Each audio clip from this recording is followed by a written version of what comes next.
Oh, dan ada. Nah, ya scrubber itu kan bisa mengurangi asap yang hitam itu sebenarnya. Loh, harusnya nggak bisa. Mau scrubber itu kan kalau benar dioperasikan tekanan tinggi, seharusnya enggak. Wet membrane atau scrubber pak? Karena kalau scrubber, wet membrane, jangan gini ya. Waktu mengoperasikan wet membrane itu, nah ini SOP-nya itu pak. Jadi SOP-nya itu kan mengikat dalam mengoperasikan, sehingga dijamin bahwa emisinya itu tidak melebihi baku mutu. Nah masalahnya apakah itu dioperasikan sesuai SOP? Makanya kita review SOP-nya. Jangan SOP-nya nggak ada atau mungkin tidak tepat. Karena banyak faktor ini. Apakah waktu? Karena kalau seperti ini ya, ini misalnya setengah jam itu kan sudah cukup banyak itu pak yang keluar dari sana. Ya. Padahal kalau dilihat sebarannya sudah sampai kemana-mana. Jadi kalau startup ya, misalnya startup dengan bahan tambahan misalnya pak ya, misalnya gitu ya, seharusnya tidak sampai sebesar itu. Jadi setengah jam itu menurut saya juga agak lama juga kalau sampai keluar asapnya lama seperti itu. Karena bikin bara dulu kan sebenarnya gitu pak ya, untuk membara dulu. Dan kalau ini berulang, misalnya dalam satu hari berapa kali startup, nah itu kan bisa kelihatan jadi berapa yang keluar dari sana begitu. Jadi kita mungkin harus lihat dulu bagaimana alat pengendali yang dipasang. Saya udah senang tadi kalau dengar ada scrubbernya, karena scrubber ini memang bisa menyapu semua.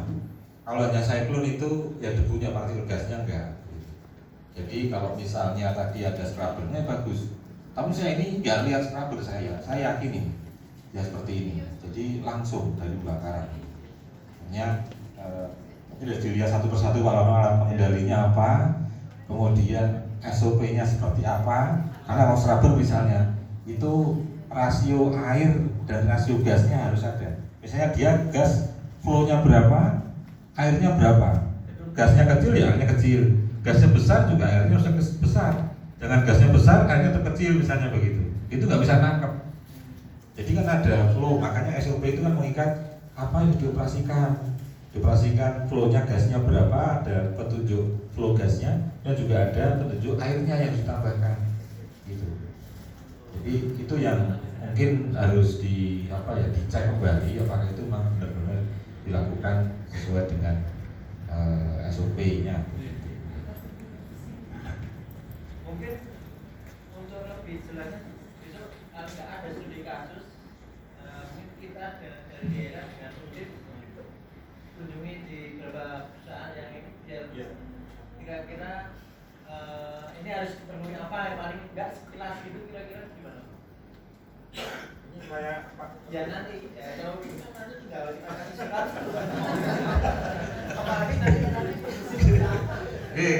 Ya kita tentu senang ya ada kerjasama dengan daerah dalam rangka untuk mengelola pencemaran udara yang ada di Temburan gitu ya Pak Lona ya. Ya memang nanti kita bisa lihat step-step apa yang kita lakukan terkait dengan, kalau kita melihat tidak hanya cerobongan Pak, karena cerobong itu kan produk akhir gitu ya. Tapi kita lihat di sebelumnya juga seperti apa prosesnya, seperti apa timbulan dari bahan bakunya sehingga kok bisa sekian yang keluar begitu. Karena kalau kita lihat teknologi itu harusnya kita kondisi terburuknya, bukan kondisi terbaiknya. Terburuknya seperti apa? Ya pasar maksimum itu. Maksimumnya seberapa kondisi produksinya, itu harus kita lihat. Karena kalau maksimum terpenuhi, yang bawah tadi insya Allah terpenuhi begitu. Tapi kalau melihat pada saat nggak maksimum, ini jangan pas maksimum nggak terpenuhi.